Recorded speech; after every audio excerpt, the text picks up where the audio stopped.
The views, opinions, and representations expressed on the K-Ghost Radio Network and its website are those of the host, guest, and participants, and they are not necessarily those of or endorsed by the network, its affiliated stations and broadcast, management, or advertisers of the network. The show is found under LJA Broadcasting Network. UFO Talk Radio can, but does not necessarily promote any particular lifestyle, belief, religion, political affiliation, or other personal practice. These shows are for entertainment purposes only, and they are not intended to treat or diagnose and or claim to cure any disease or condition, or give any medical or legal advice. All music is purchased and owned by LJA Broadcasting.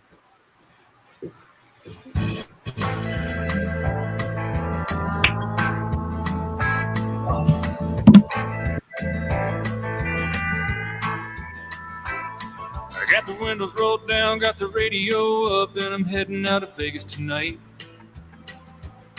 And it's a 1:30 on a 4-day run, and the desert is a welcome sight.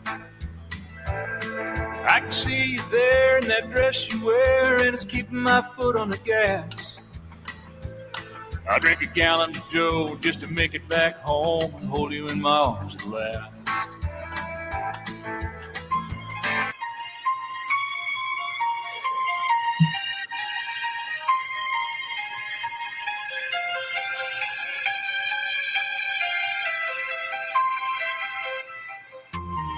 Are you ready?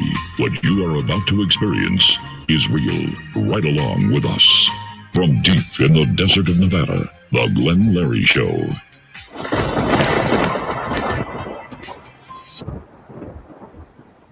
And that is me, everybody.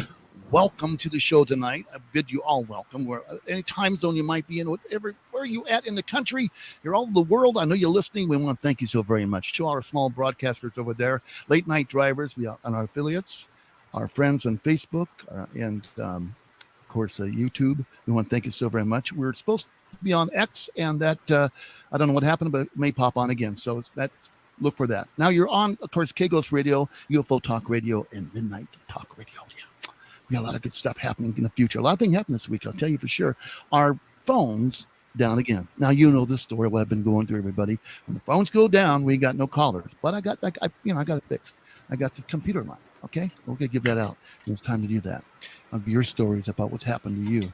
I got a great show for you tonight. A very special guy, Earl Ray Anderson, and he's the MUFON state director of Southern California, and an experiencer. And this guy is, he is with it. He knows, he's been on a lot of TV shows, and we're going to get him on real soon. But again, I want to thank you for listening to the show tonight. Lots happened in the news. Of course, last time we have talked to you, we weren't on, but the whole Trump thing happened. That was a very terrible situation. My God, an assassin, to take out our president, unbelievable. I lived through it in the 60s when I was a kid. Well, most of us did. And it's just unbelievable. And then, of course, Mr. Biden stepping down, and then the VP Harris running. Lots happening. This world is like, okay, let's just throw it up in the air. What can I say? How do you feel about that? Yeah, kind of, I don't know, hope the best comes out. Yeah, it will. We'll pray about that. I also want to say hello to some friends out here that we have in London, England. Yes, Barbara and Neil, they're listening tonight. And of course, in Texas, we have Jonathan. Roberta's in the hospital. Get well, Roberta, please. That is Father Thomas's mother, by the way. Celia, we say hello to you. Reno, Nevada's on the air right now. They're listening to us. Thunder Bay, Vancouver. Love it up there. Of course, we have Tacoma. Seattle's always hitting us. That's good. Elko. Joyce and Lacey, Dave from Tumwater. What can I say? Yeah. Well, we'll be back right after this. Mom, you wanted to talk to me? The calendar hypnosis into thumbtack cushion, completely tailwind. And sewing elephants plant before cartoon paper cups. So numbers renovate. If your teenager is trying drugs or alcohol, would you know the right words to use? Afterward, lightly fish scale. Doorbell. Find out what to say at drugfree.org. A message from the Partnership for a Drug-Free America. You were driving your car, and you found out your radio is on K-Ghost Radio. Thank you so very much.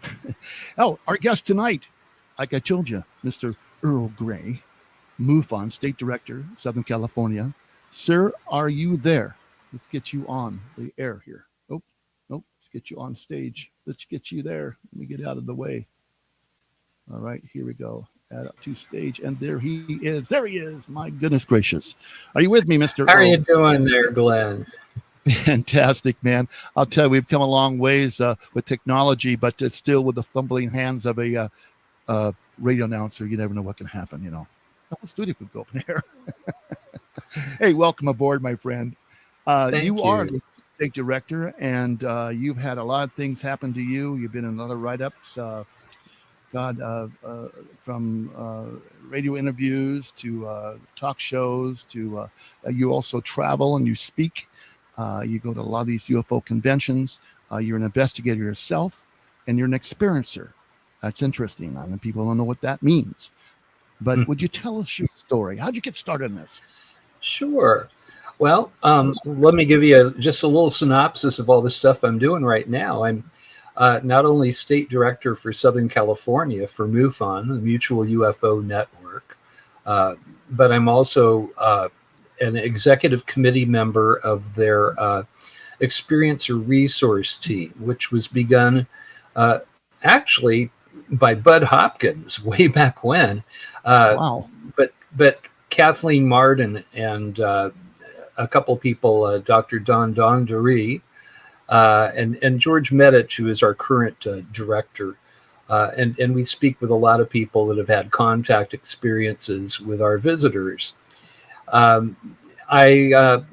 I also teach a class in ufology over at Otis College of Art and Design, which is next to LAX, Los Angeles Airport.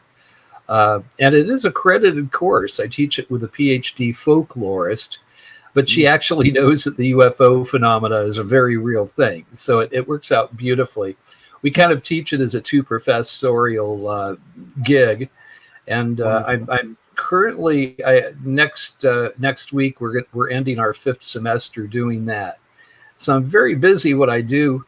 But it all began with my mom, actually, who was a secretary for the millionaire Howard Hughes, the oil baron and the aerospace, kind of the progenitor of the current, the military industrial complex kind of began back then with him. It was in the middle of the Cold War in the 1950s, and my mom went in for an interview, and he liked her. Normally he would only hire Mormons because he knew they didn't drink and they didn't smoke. He didn't like either of those. He was not only a germaphobe, he was a bit of a I don't know what you would call it, but he didn't like people. He didn't trust people that drank because they talked too much and stuff. So my mom got the job, and she apparently worked for him until 1958, May 1958, when I was born. Now, we all knew about my mom's job. It wasn't big news. Her best friend was Ellen Severson, who worked for the Rand Corporation, which was a subsidiary of Hughes Aircraft. They worked with the Army Corps of Engineers to build our first underground military bases. I've pretty much had that confirmed. In fact, that's kind of, it's one of those secrets that isn't too secret anymore. I think that the top secret clearance has been taken off of that. Everybody knows we have underground facilities at this point. It's every, not just us, but every major country in the world, I think. It's how you hide your secrets and stuff. But we didn't know so much about that back in 1963. Now, I was 5 years old in 1963. I was getting ready to go to school, which was kindergarten, by the way. I went to Walgrove Elementary School in Venice, California. Oh, Walgrove. Walgrove. Did you go there? No.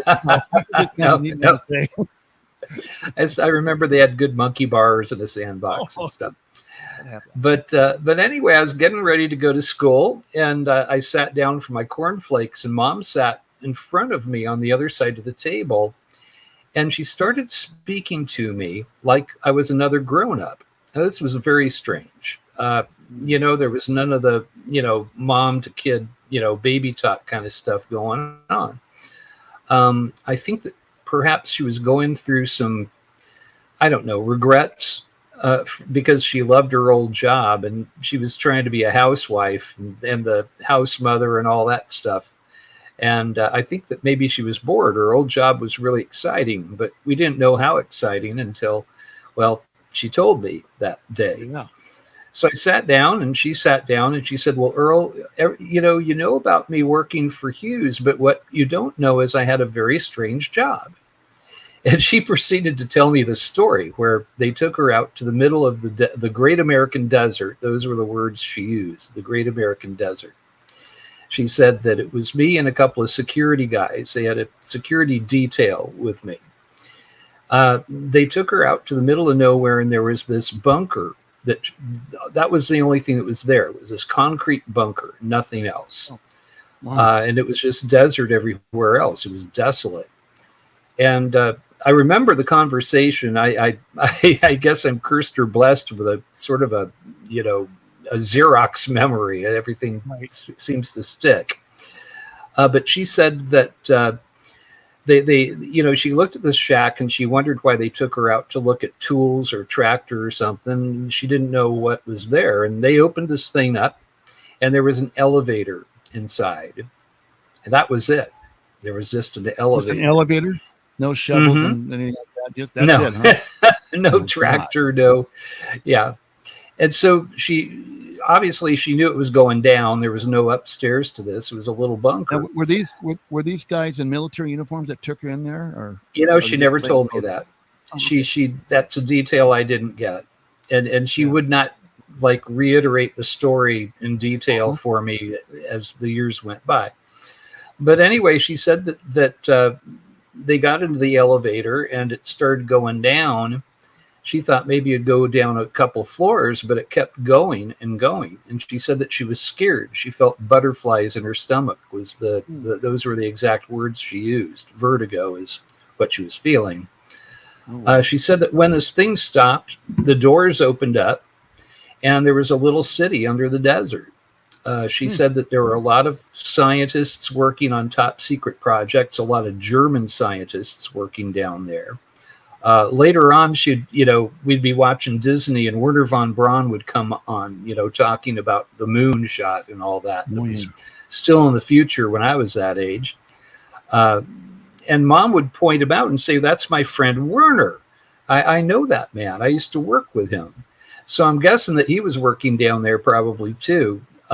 She said that they would get around in golf carts, that there were a lot of people down there, that they had a movie theater, they had little cafes. She said that one had umbrellas over the table, over the tables, like a little French restaurant. And she laughed at that. She said, she found that kind of hilarious. She said, you don't need an umbrella in a cave, but they had those there, I guess, to make people feel comfortable. Yeah. And the way she finished this conversation was she said, well, Earl, I know that you're very interested in outer space. And I was, I used to go outside for some weird reason. I would climb up the swing set and I would wave at the sky and sing and wave to the space people. And then that's, she would ask, who are you waving and singing to? I'd say the space people. And I kind of did that pretty regularly. Maybe this was born in me somehow. I don't know. I don't know where that came from. Very but common she said that. To say that. Yeah. Well, I somehow knew that there were space people. So she said, I just want you to know, son, that there really are space people, that we're not alone in the universe. You're going to hear about UFOs and things like that. And I just want you to know that's a real thing. And then it was kind of getting late. She said, well, son, it's time to go to school. Here's your lunch. And she kind of, took me off to kindergarten. And I, being a little 5-year-old at that age, you sort of have a greater propensity for magical or crazy stuff. I mean, as far as I knew, the other kids' parents worked in underground cities as well, She didn't say I couldn't talk about it. In fact, she never talked about it again. I'd hear conversations that she had with her sister, like the Betty and Barney Hill case when that came out. Her sister brought Look magazine. That was sort of the knockoff of Life magazine at the time. And it had the story of Betty and Barney Hill in there.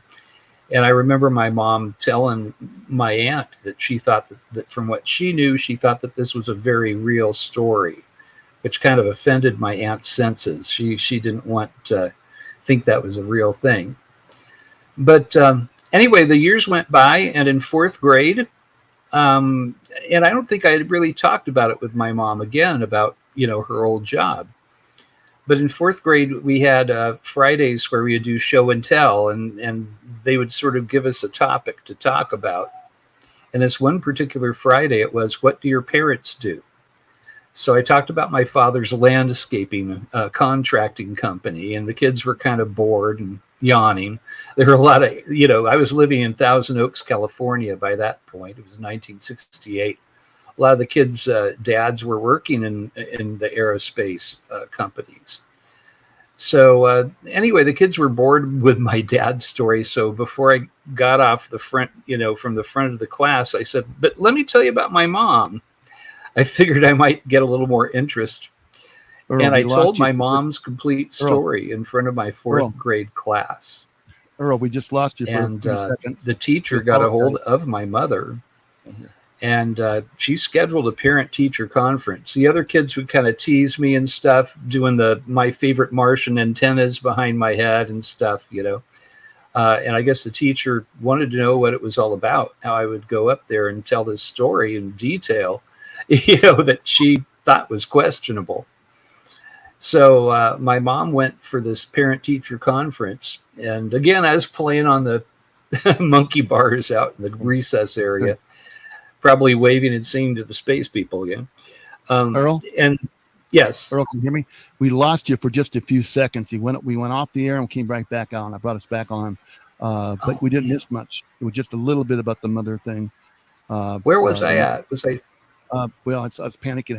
I can come back. Well, let me go back to where the beginning of this bit is.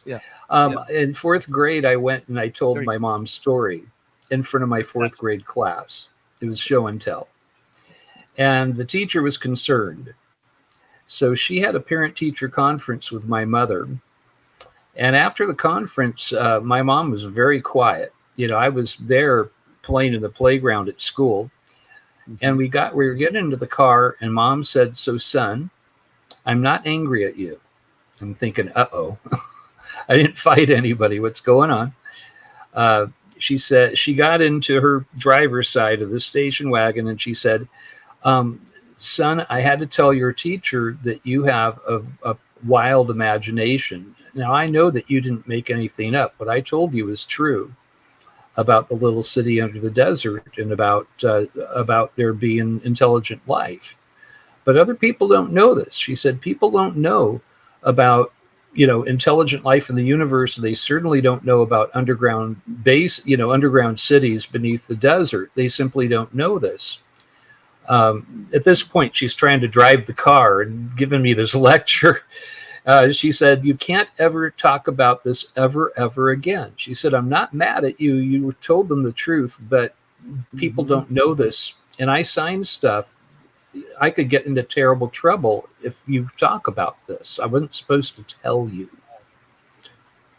And she said, I guess just to hammer it home, she said, I could go to prison if you do.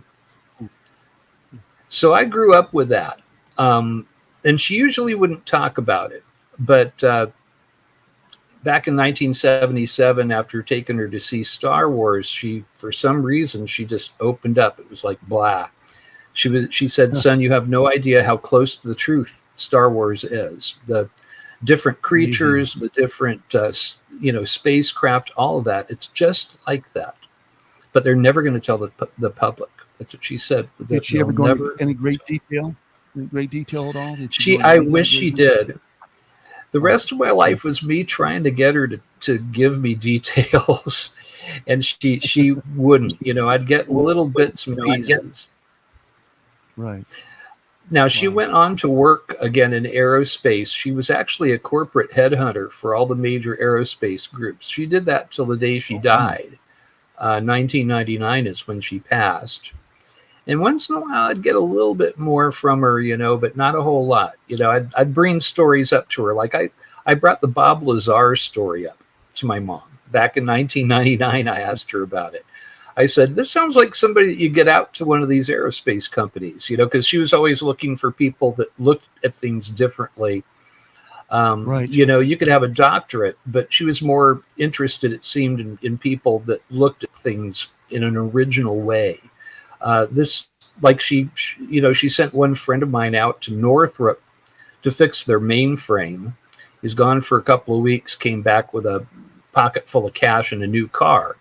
And he had like an old computer readout, and he let it drop to the floor. And one number was circled in an orange grease pencil. This is before, I guess, flare markers were really being used very much in the mid 70s.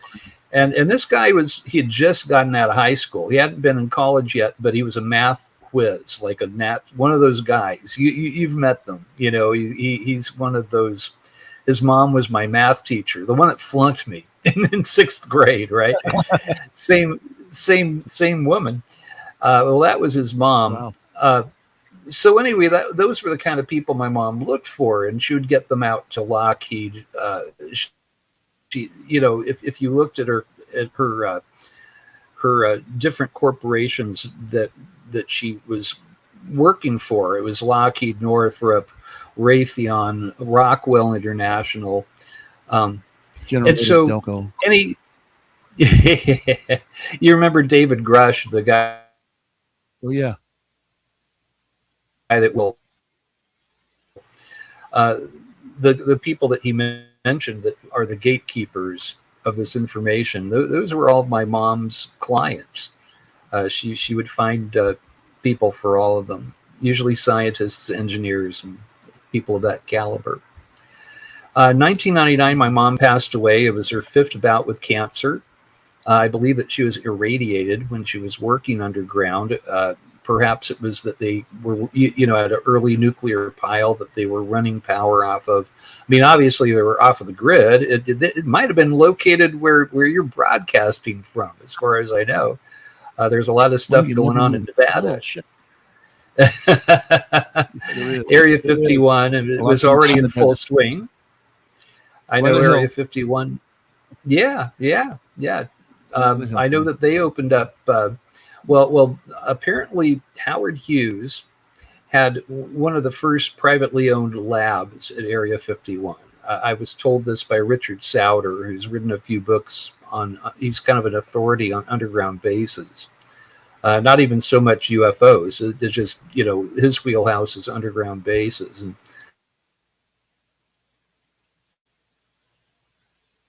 I spoke at Black. We're freezing up a little bit. At Area 51. Yeah. So that's what I grew up with. Interesting. And anyway, as long as she was alive. Yeah, we're getting some free. As long as she was alive, there was a chance that she might spill the beans and give me more detail. When she passed away, that was over. It wasn't going to happen. So that's when I heard about MUFON, the Mutual UFO Network. I'd read about them, and by that time I was reading UFO books. So my mom wasn't going to give me the golden ticket herself. I had to find it out myself. Mm-hmm. And that's kind of where it began for me. And I joined MUFON, and I kind of took to it like a fish to water. I became a field investigator. After about a year and a half, I was chief investigator for Southern California.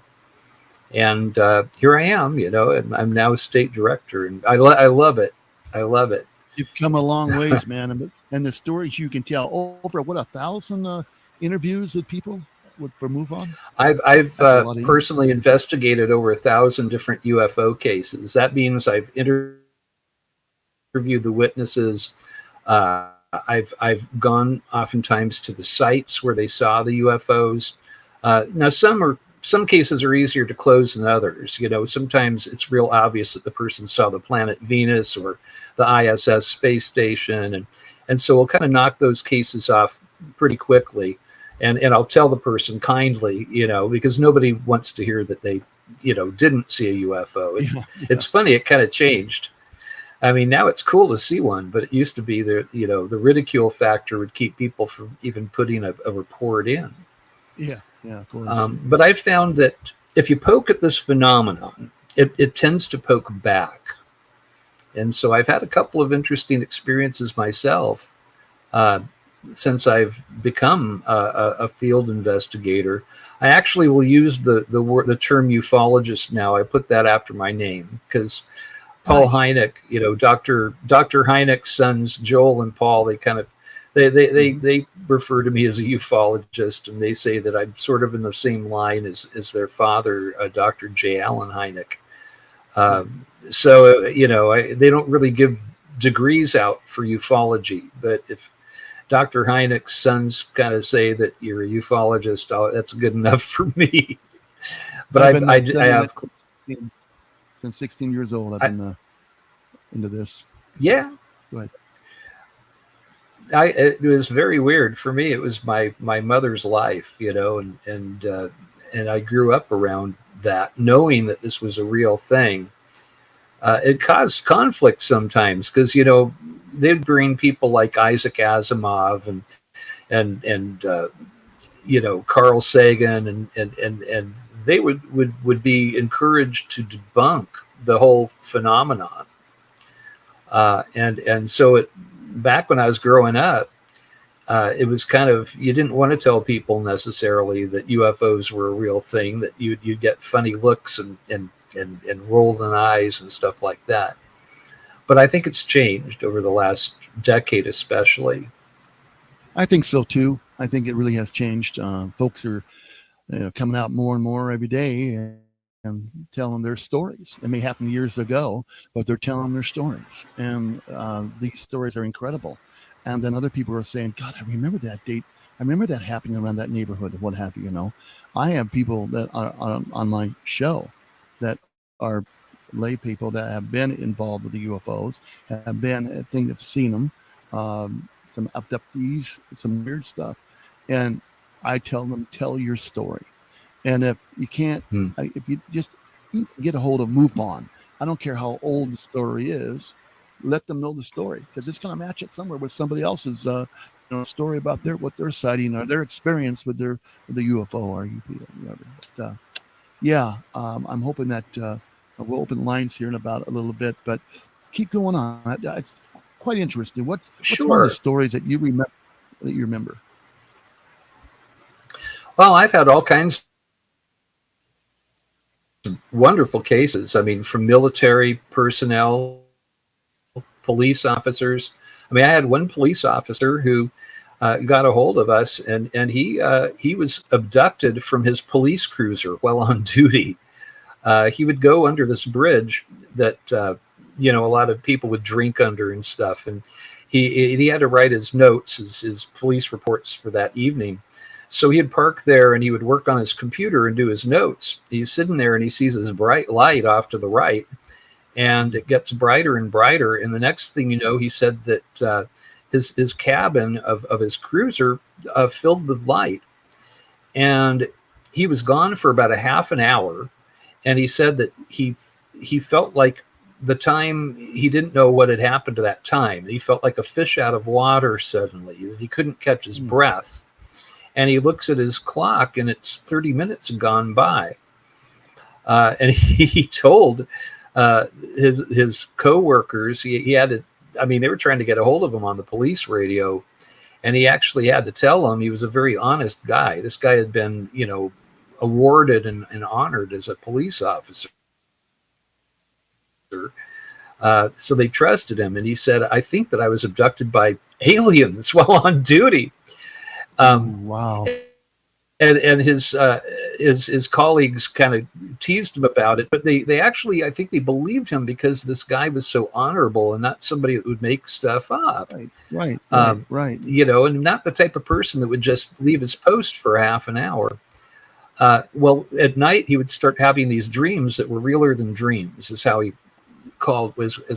described them, where he would see a little gray hand with an old school pointer in a blackboard, and it was teaching him these equations, and he would remember them. And he said the darndest thing, he said, I was a D math student when I was in school. It was my worst subject, you know.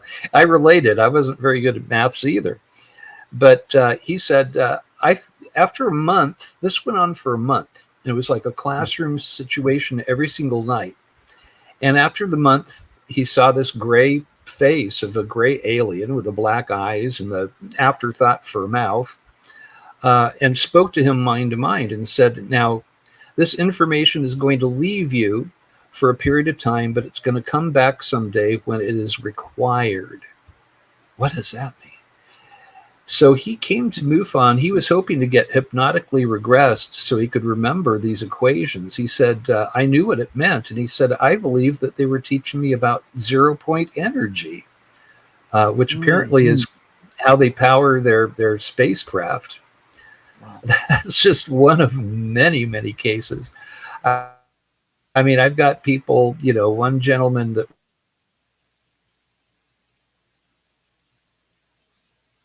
was abducted from Camp Pendleton through the roof of his barracks, taken up to low Earth orbit. There we go. Mm-hmm. I think we're breaking up there for a second. Yeah. But this guy was taken up through the roof of his barracks after having a weird encounter. He was kind of a motorhead. He was driving his 1950s hot rod, you know, because he was on leave for the weekend, right? Yeah. So anyway, he had this experience where he saw a UFO, and the dashboard of his car just flooded with what looked like a Tesla coil type electricity. It was all over everything. Wow. Turned his car off. He thought that it was electrical problems. He went and checked under the hood, and he suddenly felt very, very, very fatigued suddenly. And he had a voice in his head that just said, you're very, very tired. You need to go back to your barracks. You're tired. So he did that. He went back to his barracks. He got up into his bunk. His bunkmate was there, I guess, was still in the barracks at the time. Well, he said that he was up in the rack and that he felt himself go up through the roof. Like the roof became malleable and just let him right through. And this man was taken up to a spacecraft in low Earth orbit, a proverbial flying saucer. He said that they showed him futures of the Earth, of disasters that could happen to the Earth.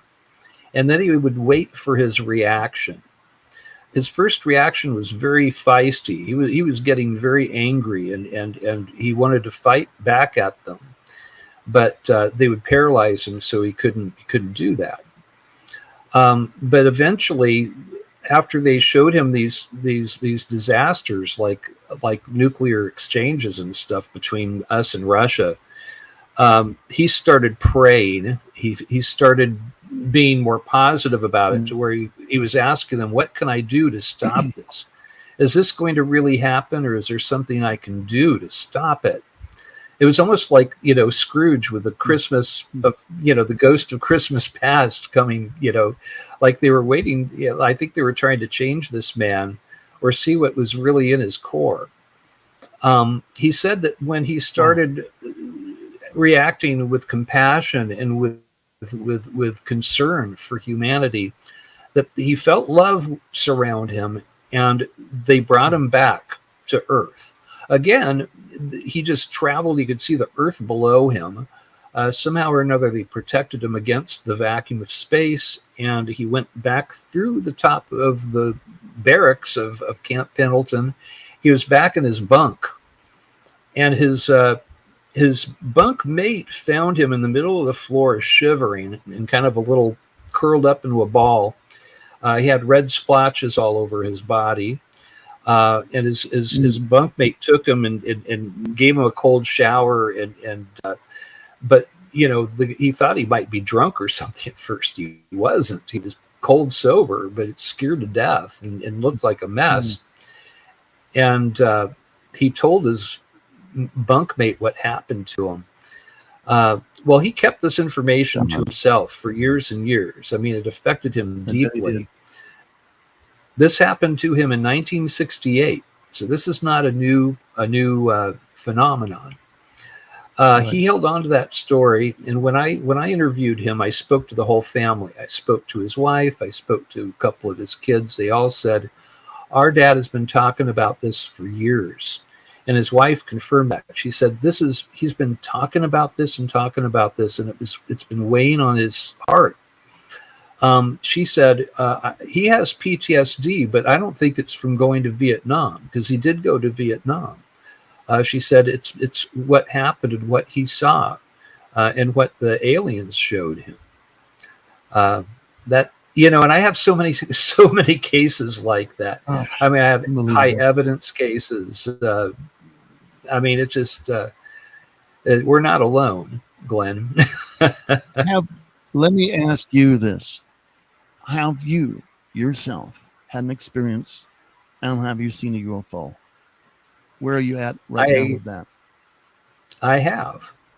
All right, let's hear it. I had a couple things in my life where I was sort of miraculously kept from harm. And I always sort of considered them miracles I couldn't understand, but not like a face-to-face contact incident until I joined MUFON and I started working as a field investigator. I'd been doing casework for MUFON for about 6-7 months. I had a few UFO cases, maybe 25 or 30 under my belt at that point. I had pretty much a nuts and bolts kind of attitude about the phenomenon, but I was open-minded. Probably because my mom said that they're here, She said that, that it was just like Star Wars out there. Right. So I tried meditating and sending out a message. It was sort of like what they call a CE5 meditation. Stephen Greer does this, but he charges a lot of money to do that, and I'm cheap. So I did it myself. I knew how to meditate from back in high school. And I would do that, and I just sent out this message, I want to meet you. If abducting me and taking my DNA is the price of the ticket, go for it. Go ahead. That's okay. I want to meet you. I want this to not be an abstract. I want contact. And I tried this for a couple of weeks, not really thinking it would work. But one night I'd finished my casework. I closed up my computer. I went upstairs. My wife and I were living in Burbank, California at the time. My wife was already asleep, maybe midnight, around there. And I put a bunch of pillows behind my back. I have a bad back, and I like to sort of sleep in a semi-recumbent position. So I had a bunch of pillows behind my back. And I was just starting to relax when the room started flooding with this weird blue light. It was a light that had no source. It didn't work like regular photonic light, where you need to have a source that it's coming from. It was like the air itself had a bioluminescence to it. The brighter it got, I felt more and more peaceful. I wasn't questioning things. We had a cricket problem up in the rafters. You couldn't hear crickets. The brighter the light got. You couldn't hear external sounds like the street sounds that you'd normally hear. This was not a rural area. It was across from the Chandler bike path. If anybody listening is familiar with the Burbank area. But what was weird was I wasn't really questioning it. And I think that they kind of put you in a hypnagogic, like a semi-hypnotic state when they visit you or take you. But I was feeling good. I was lying there, and I hadn't been drinking. I hadn't been smoking anything funny. I was cold sober. I was doing MUFON casework. Well, I noticed in front of the bed was this strange spinning phenomenon that was, it was like the air itself was spinning around in this vortex, like this circle, maybe 7 feet across. And weirdly, I wasn't questioning it. I mean, I just felt peaceful. I think that they actually kind of control your thoughts and the way that you feel about stuff when you have an experience. I'm noticing that I can't move my fingers. I can't move they were paralyzing me. And but I still wasn't concerned. I was paralyzed, and this weird phenomena is happening in front of the bed. It looked almost like a sepia colored, like a parchment yellow colored galaxy shape. It was just sort of this whirlpool in front of our bed.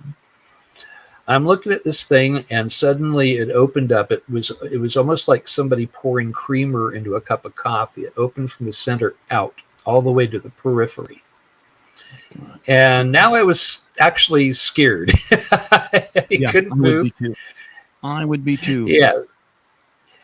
Well, I saw these 4 figures moving towards me, and it was kind of dramatic the way that they did this. It seemed very dramatic how they did it. They came from a distance, and you couldn't see any detail around them. I don't know if they were coming from another ship or another planet, or there wasn't anywhere to park a UFO between our house and our neighbor's house. So I'm guessing they opened up something like a portal, and they moved up to the bed. They didn't walk up. They just seemed to just be pulled towards the bed, looking at me. And they were 4 foot tall, your proverbial gray ETs that you see in commercials and movies, with the black eyes. Yeah. Now I'm trying to communicate, but I'm not getting anything back from them, and I'm really getting scared. I would be too. I'd be very scared. They took blood from me. They took blood, which is DNA. I've talked with quite a few scientists and medical people, and it's like, well, they didn't take my DNA. And one person I know who worked for Bigelow and some of those people said, well, what do you think your blood is? That's the purest form of DNA there is. They took a lot of your blood. They took a lot of your DNA. So they did that. They had tubes they used, and they pulled away. They were very precise. They worked like a surgical team. And I'm trying to speak to them mind to mind, and they're not answering. To the best of my recollection, it was probably 15-20 minutes max that it took for them to do what they did. They left the same way they came in. They kept staring at me, and when you look in those black eyes, you can't look away. It's like staring into the abyss. They've got you. Boom. They've got you. You can't look away. You can't look away. Right. But they went back from where they came from, and that spinny thing in front of the bed, it went counterclockwise, or clockwise actually. First time it was counterclockwise, and it went clockwise in a spin and closed up again. It was the same thing in reverse. It was just went from the center out, and it was, nothing was there suddenly. Yeah. Just the blue glow.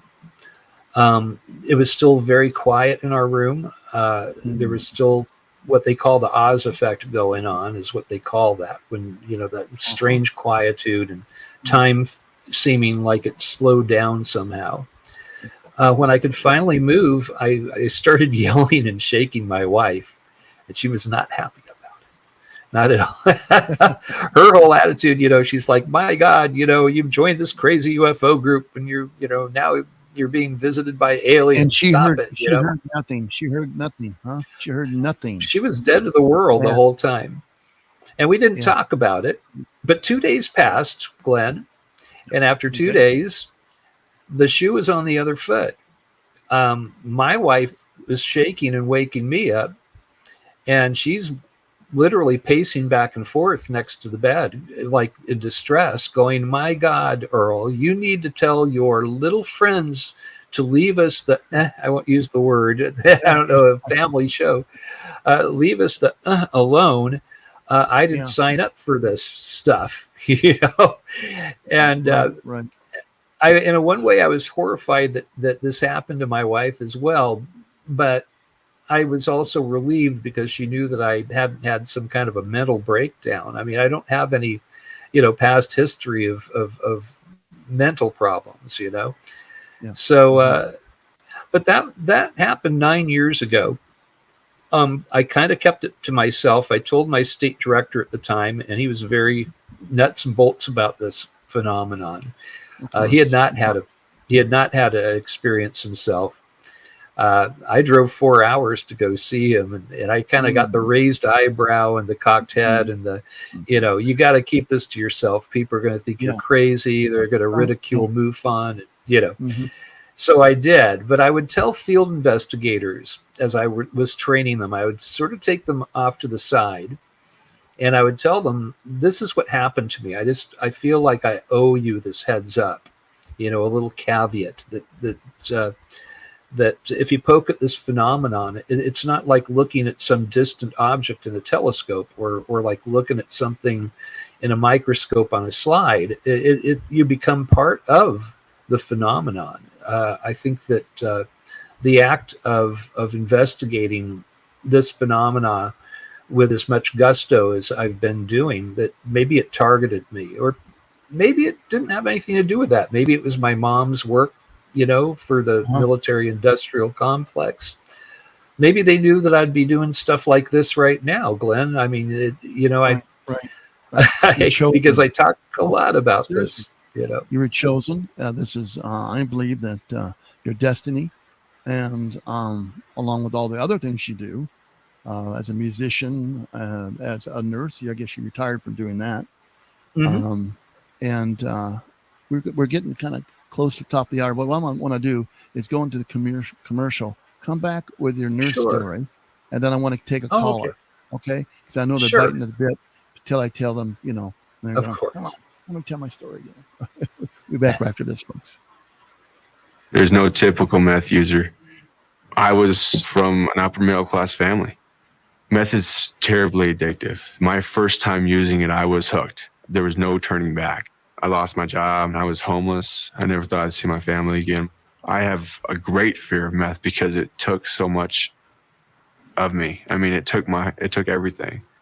Meth took over my soul. Visit our website at drugfree.org. A message from the Partnership for a Drug-Free America.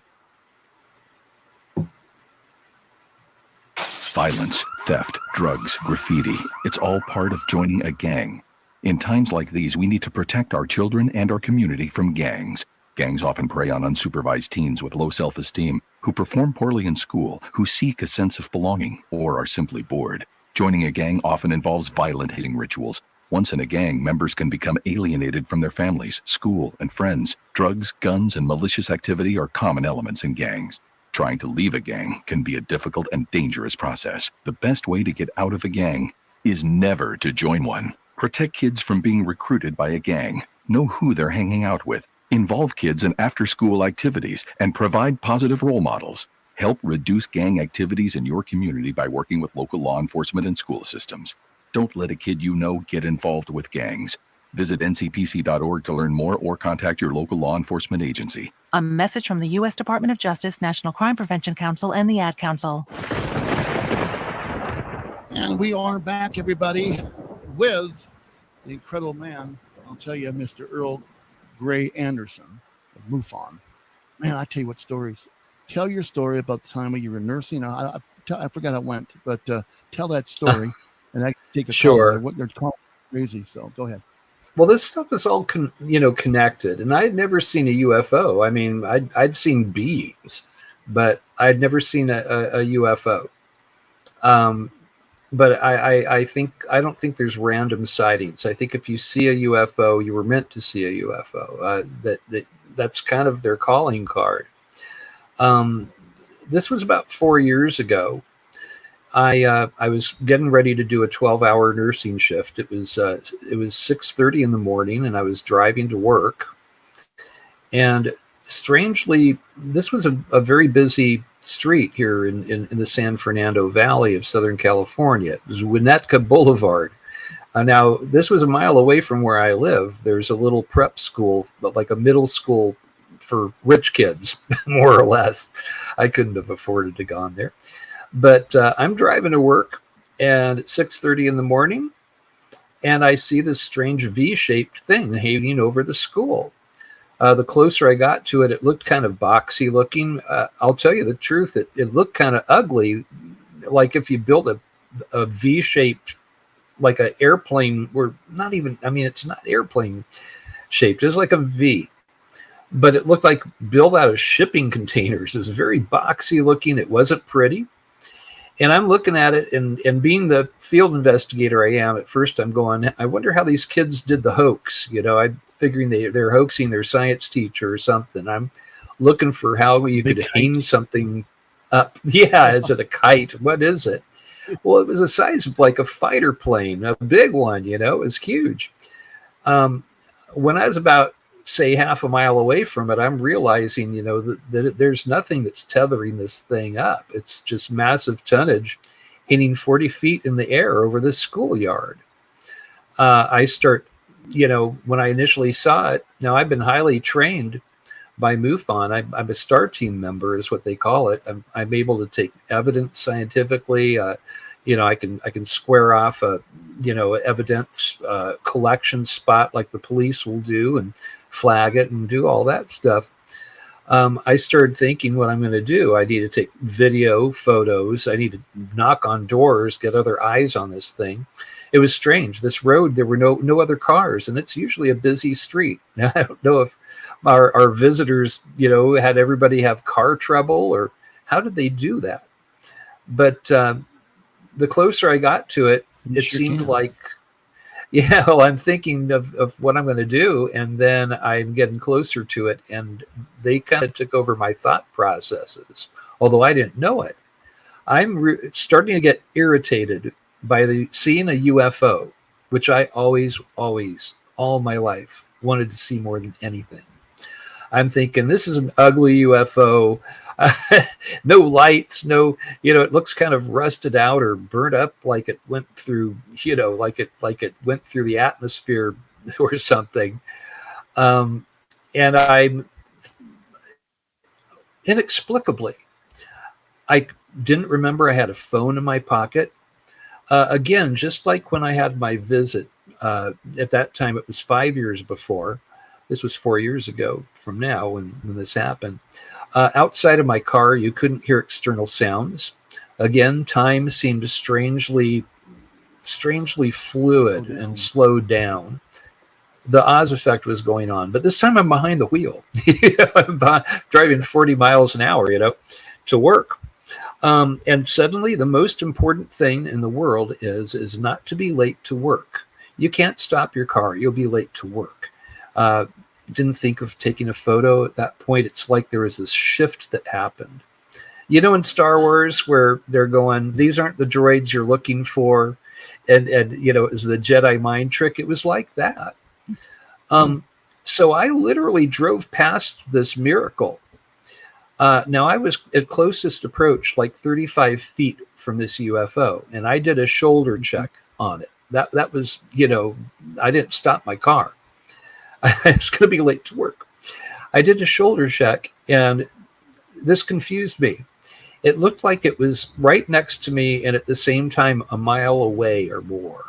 It was like I was looking at this object through atmosphere, like there was distance, like it had grown and in size. But I just kept on jamming on the gas pedal, driving past it. And when I was about 3 miles away from it, it was like I started coming to.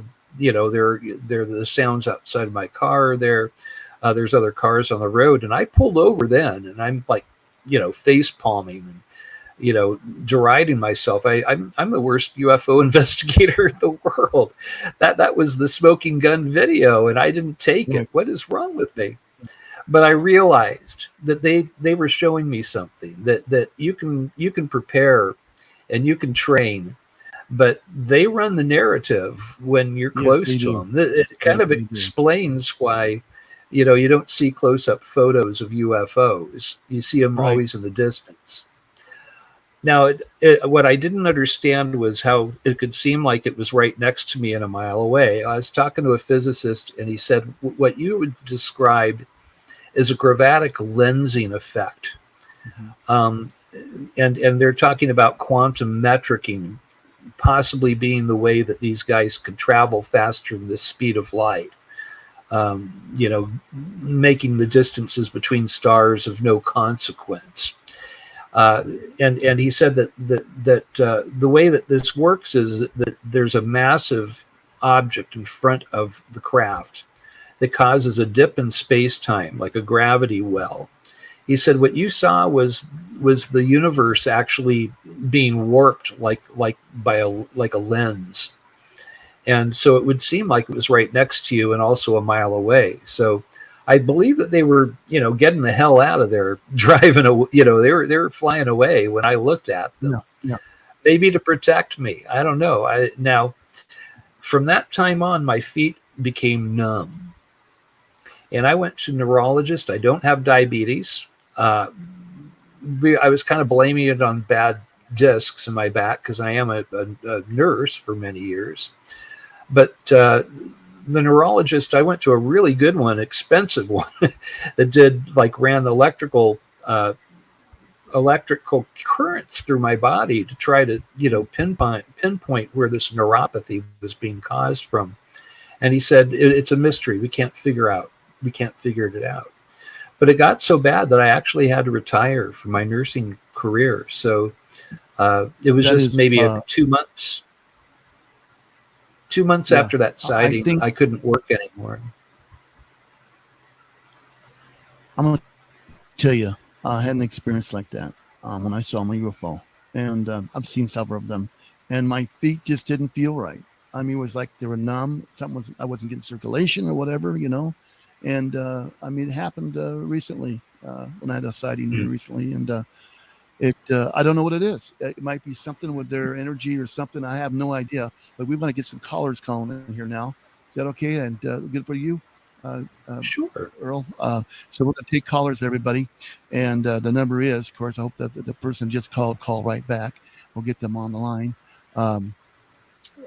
This is our little logo because of the phone lines in Good Springs is down. And this guy, I don't know, he must be sleeping on the job. I don't know. But yeah, and then we have this guy, which is with a big time radio host, Art Bell, would say open lines. Well, I only have, we love Art. We really do. He was a great guy. Okay, number is 385-423-4333. And we'll take your calls. And hopefully Ken will give us a call back. I think that was him calling. He has quite a story to say. Yeah, here we go. Let me get this one.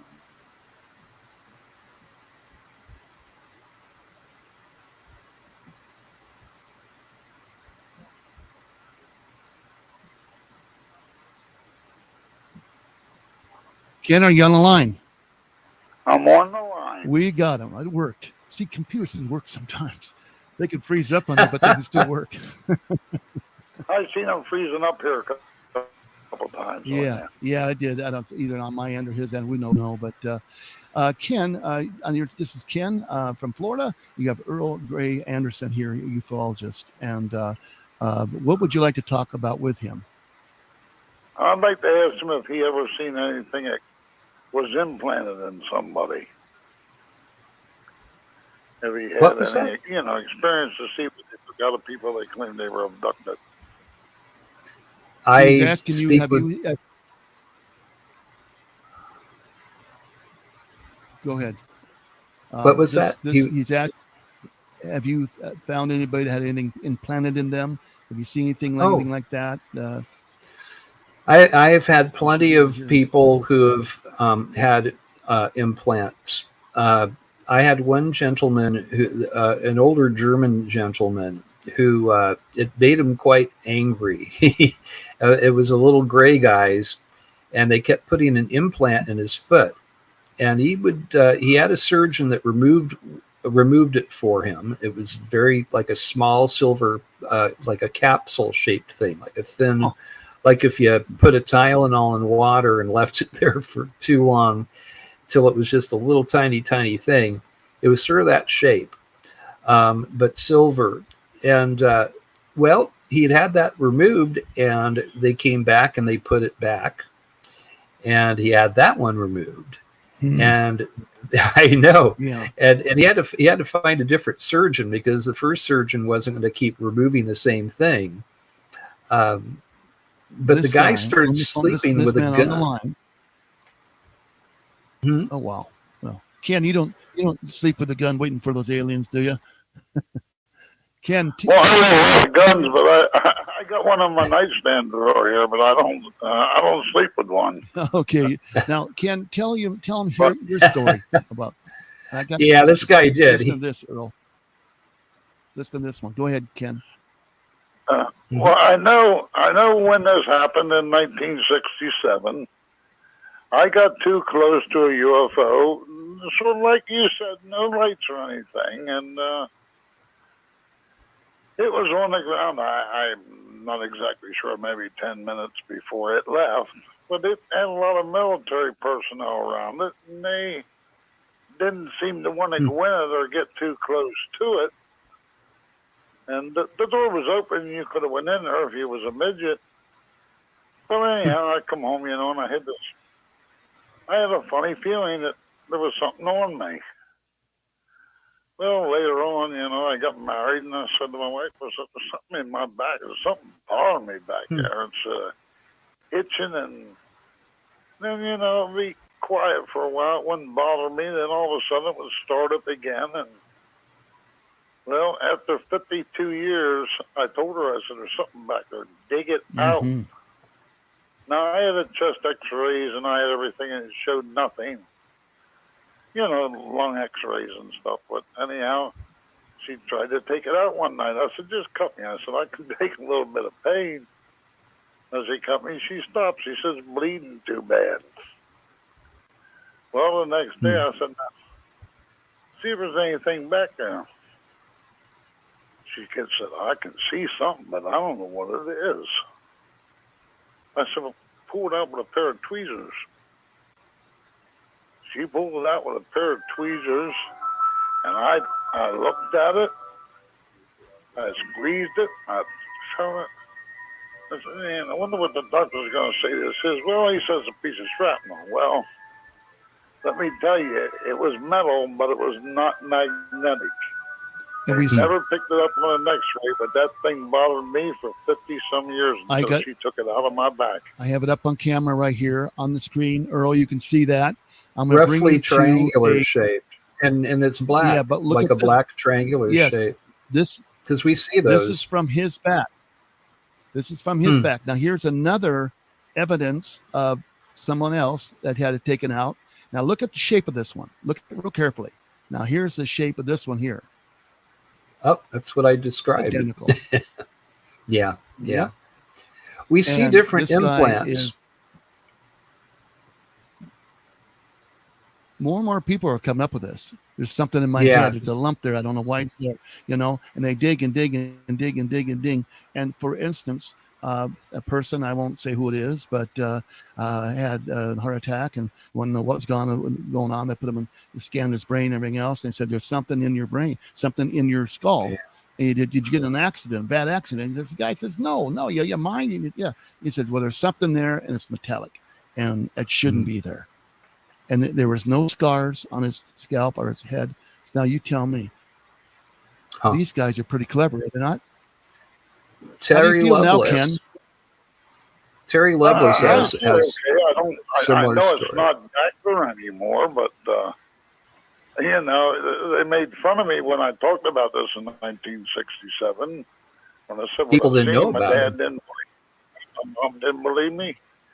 And when you see something and you're alone, there's nobody with you, but you see other people down there, but you're 450 foot away from something, and it takes 50-some years for my wife to be convinced there's something in my back.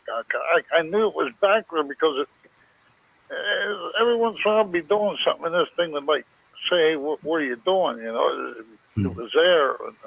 It's the vision of this UFO it's there. It'll never go away. It's there every day of my life. Yeah, see. But I don't feel no difference since this thing was removed, except I don't have something, you know, warning me. It's in me. It's warning me every once in a while. It's knows seeing what I'm doing or something. I don't know. I don't know how to explain it. But what's your does your family have a military background, or were you in the military as well when you saw the UFO, or is there a military background? I wasn't in the military at that time. My mom and dad was military. Okay, because they're very interested in that stuff. I see a pattern with a lot of people that have been abductees all their lives. It's usually multi-generational. Interesting. Another thing, you know, a guy by the name of Stan Gordon. Something similar, you know. Did you hear that, Earl? Mm-hmm. You know Stan Gordon. Stan Gordon. Yeah. I don't think I've met. I'm not sure who Stan Gordon is, but he's a ufologist. Stan Gordon. That's what I'm talking about. That one. It's good to meet you, Stan. There's a lot of us out there. I can't keep track of everybody now. You're talking to Ken in Florida, but go ahead and tell your story with Stan Gordon, Ken. Go ahead. Well, Stan Gordon was the first one to investigate my case. He's quite a man. He's quite up there in MUFON too. But he's been there, 30, 40 years he's been with MUFON, maybe longer. Wow. And out of Pennsylvania or Maine? Out of Pennsylvania, and he's the one that's made the big thing out of the Kecksburg crash UFO. Oh, yeah. They just had the festival recently again. Yeah, the Kecksburg Festival just recently took place again. I'll have to look Stan up. There we have like 700 or 7,000 members, but like a lot of field investigators now. So I just came back from the Texas MUFON symposium, and I still haven't met everybody. But slowly but surely I am. But there's a lot of us, which, it says a lot. At one time being a UFO investigator.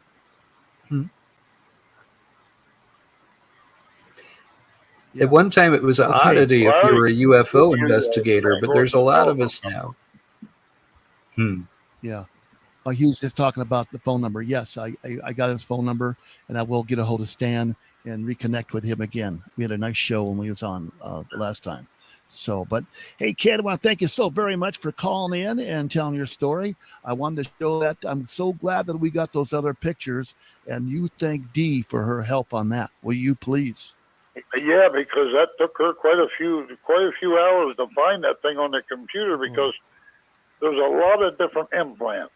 Yes, there is. And she kept looking at them close and looking at them and looking at them. Yeah. And she said, I'm in a swimming pool. I'm in a swimming pool. She's doing this. She said, I found it. There it is. She came out over to the swimming pool and showed me. Wow. She says, there it is. Yeah. Wow. Wow.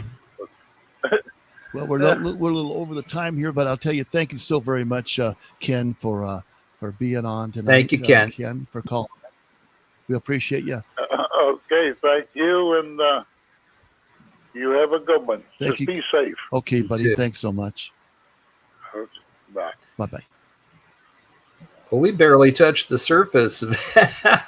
Glenn, we could go on for a while. I don't, but well, if you want to go on for another half an hour, I think I'm okay with that. I'd like to do that. I probably should get going pretty soon, though. Actually, okay. I want to push the. Have me back sometime soon, and we'll hard to find talk you, more.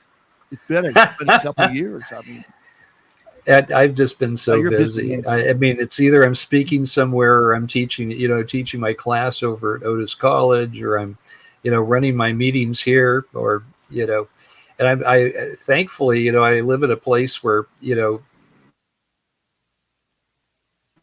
I mean, Dr. Hynek's sons live like, you know, 30 minutes away from me or closer. Totally cool. Wow. So there's just a lot of people that thankfully I'm sort of in a hot spot here. So, and I have a team now that, you know, I've got like 12 field investigators that I work with. Well, I want to thank you, man. Earl Gray Anderson of MUFON, State Director of Southern California. We want to thank you so much, buddy. It's I know, like thank you, Glenn. You're a busy man. Try to get you back on again if the government won't interfere with I'd love to. Stuff, you know. Let's do it again. We won't wait a couple of years buddy. This time. You can have me back anytime you want. All right, Glenn? And I know you're working on a book. And I want to get that on air too. Talk about that. So get that book done too, will you? Fabulous. Yeah, I'm taking off next month and just trying to put that together. I've got it in pieces now, and I have to sort of coalesce it into something that's a pleasure to read. If I don't want to read it, then nobody else is going to want to. So that's the trick, you know, is putting it into readable form. That's next month. So good deal. We'll be waiting for that. Thanks again, my friend. Be well. God bless, and have a safe road Glenn. ahead of you. You take care. Bye now. Thank you, sir.